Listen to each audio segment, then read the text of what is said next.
Hi, everybody. It's Mrs. King again. It's now Wednesday. It's January 27th, and I am going to share our read aloud here in just a bit. I'm going to do it in a little bit different way.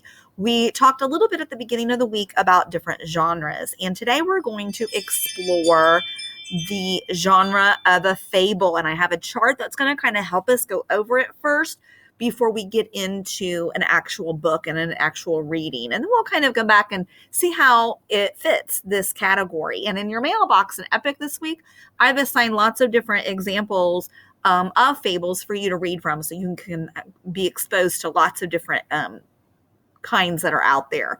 So what is a fable? Well, a fable is it's a short story, a short tale. Sometimes we refer to that as.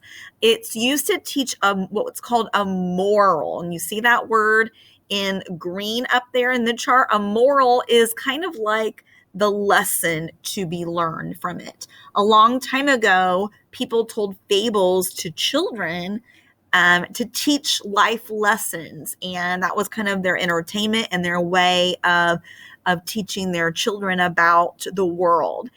Usually in a fable, the characters are animals and the animals can talk. So those are some of the main features of a fable. Animal characters used to teach a lesson and usually a very short story. So some examples of fables are Anansi the spider. You've ever heard of Anansi?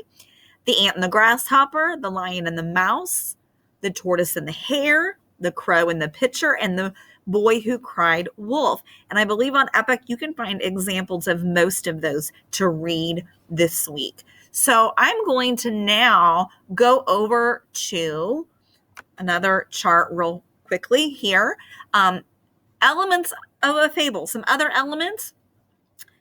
In a fable, it usually happens somewhere outside. Not all the time, but usually there's a lot of nature involved because the setting is outside. It's a short story, of course. The characters are animals. The animals talk and act like humans, and they end with a lesson or a moral. And a lot of fables, again, were written a long, long time ago as lessons for their children. So, all right, I'm going to come back over to Epic, if I can find it here. And I have a story set up that we're going to look at today. This is called The Ant and the Grasshopper. Now, right away from reading the title, I know that I'm going to come into contact with two characters who are animals. So we know that that's one element of a fable. So as I read, let's see if we can figure out some other elements of this fable and maybe what the moral is at the end of the story. What do we learn from it? One day, Grasshopper was laying in the hot sun, just singing. The ants were busy finding grain to store for the winter. "Slow down, Ant. It's too hot to work," called Grasshopper.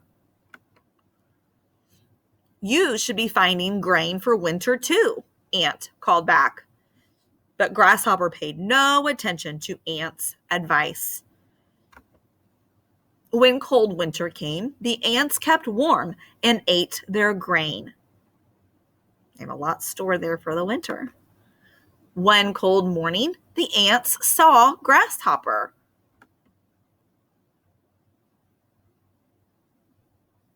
Slow to load here. Here we go. Come on.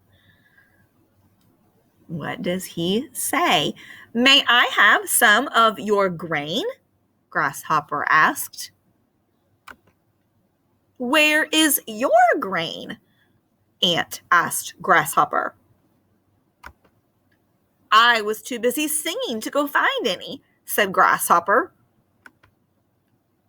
"You can have some grain, but next year you must find your own before winter," said Ant. And that is the end of our story. So as we think about this story, The Ant and the Grasshopper, Ant was the character who was kind of the more hardworking character. He planned for the winter so that they would have food for the wintertime when it was cold outside. And what did Grasshopper do? Grasshopper was kind of the lazy one. He didn't work hard and did not have anything saved up for the wintertime. And that's why he had to ask Ant if he could have some of his food, some of his grain. And so as we think about this, kind of the lesson to be learned has to do with being hardworking and making sure that you plan ahead and that you work hard and that you're not lazy. And so that's kind of the moral of the story. So tomorrow we're going to read another fable example, and we'll talk again about who the characters are and what the moral is.